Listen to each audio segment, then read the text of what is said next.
जिन आदर्शों को लेकर के चल रहे हैं वो आदर्श बहुसंख्यकवाद के नाम पर या मेजोरिटेरियनिज्म के नाम पर उनको कुर्बान नहीं किया जा सकता है। बहुसंख्यकों के घोड़े पर सवार होकर के यूरोप में फासिज्म आता है, ये आपके दरवाजे पर फासिज्म की दस्तक है।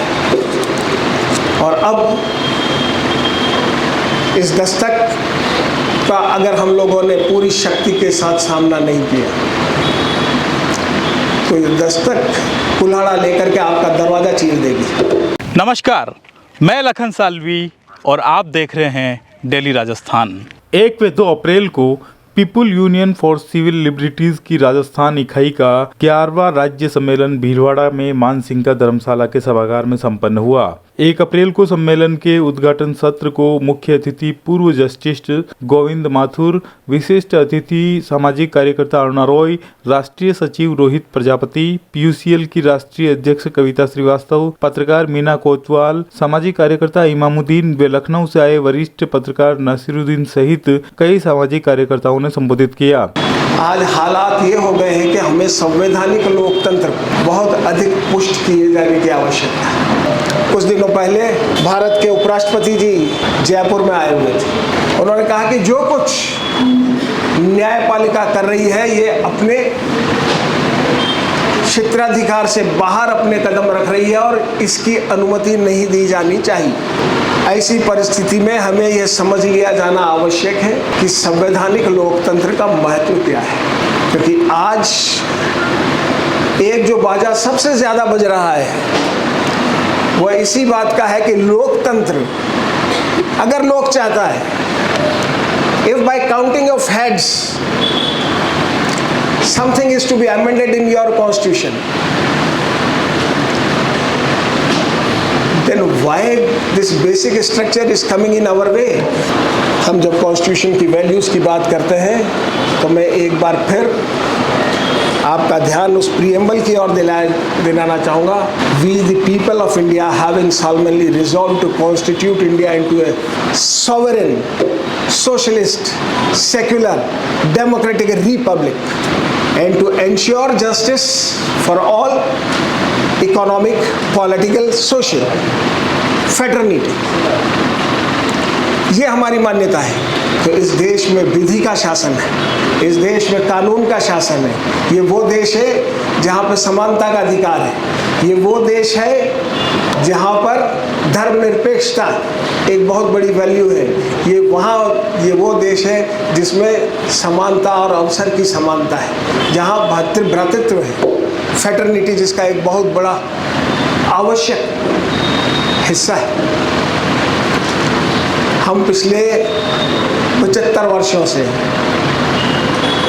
जिन आदर्शों को लेकर के चल रहे हैं वो आदर्श बहुसंख्यकवाद के नाम पर या मेजोरिटेरियनिज्म के नाम पर उनको कुर्बान नहीं किया जा सकता है। बहुसंख्यकों के घोड़े पर सवार होकर के यूरोप में फासिज्म आता है। सेकेंड वर्ल्ड वॉर लगता है कि एक निर्णायक समय आ गया है जिसमें कि निर्णायक हार फासिज्म की हो गई, लेकिन ये अधूरा सत्य है।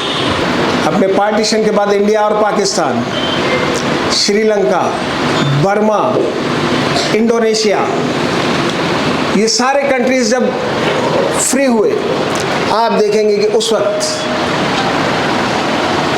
15 अगस्त 1947 को भारत आज़ाद होता है और 30 जनवरी 1948 को महात्मा गांधी की हत्या की जाती है। गांधी की हत्या की जाती है क्योंकि वो एक बहुत बड़े पैरोकार थे। वो पैरोकार थे धर्मनिरपेक्षता के। उन्होंने भी अपने कुछ इकोनॉमिक प्रिंसिपल्स दिए थे, जो प्रिंसिपल्स कहीं न कहीं आम आदमी के हित की रक्षा करते थे। अगला निशाना पाकिस्तान का प्राइम मिनिस्टर लियाकत अली 1951 में जिस वक्त वो अपना कॉन्स्टिट्यूएंट असेंबली के अंदर ऑब्जेक्टिव रिजोल्यूशन पेश करते हैं और उसके बाद में 1951 में जब रावलपिंडी के कंपनी बाग में वो व्यक्ति जब भाषण दे रहा होता है 1 लाख लोगों की मौजूदगी के बीच में, लियाकत अली को गोली मार दी जाती है। उसके कुछ साल बाद 1959 के अंदर एक और एसेसिनेशन होता है प्राइम मिनिस्टर भंडार नायके का श्रीलंका में। 3 अलग अलग इंसिडेंट्स हैं, लेकिन तीनों में कॉमन क्या है? Fascist powers. तीनों के अंदर कॉमन यह है कि गांधी को मारने वाला व्यक्ति हिंदुत्व का नारा लगा रहा था, लियाकत अली को मारने वाला एक इस्लामिक फंडामेंटलिस्ट था, और भंडार नायकों को मारने वाला एक बौद्धिस्ट मॉन्क था।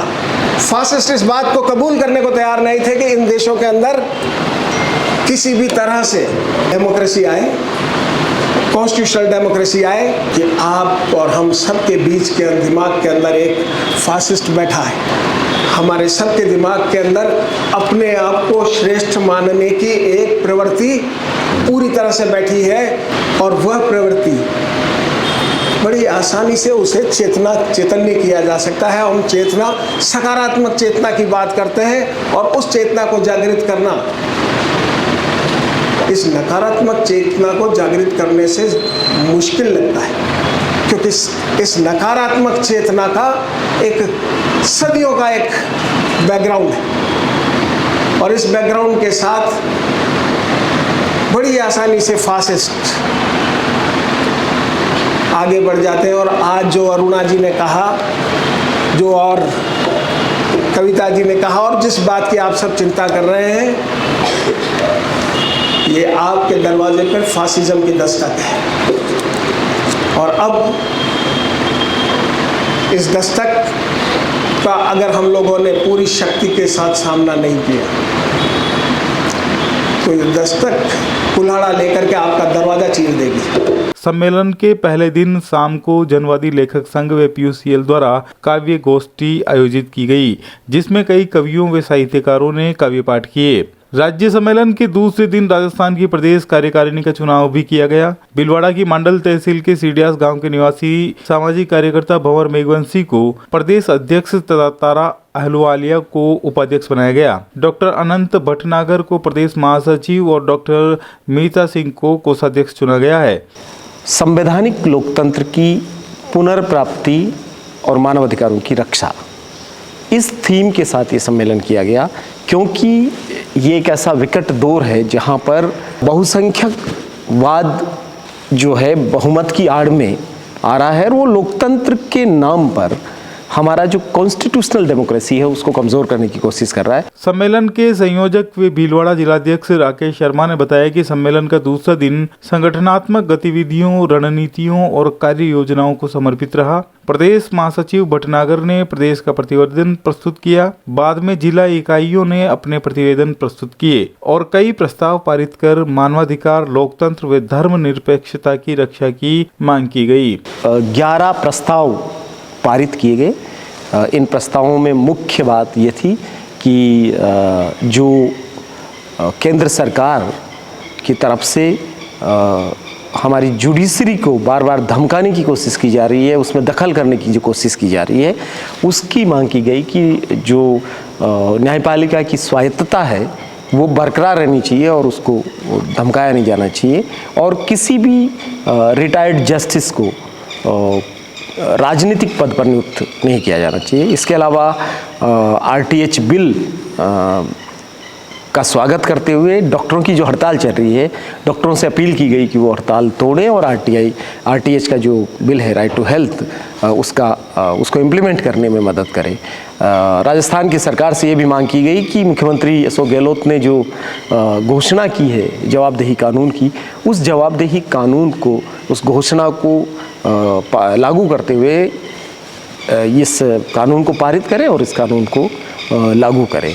इसके अलावा जो अल्पसंख्यकों का उत्पीड़न बढ़ रहा है NIA UAPA के नाम पर, और जिस तरीके से ख़ास तौर पर मुस्लिम यूथ को एक तरीके से स्टेट रिप्रेशन जो बढ़ रहा है, राज का जो दमन बढ़ रहा है, उसकी भी निंदा की गई और उनकी सुरक्षा की भी मांग की गई।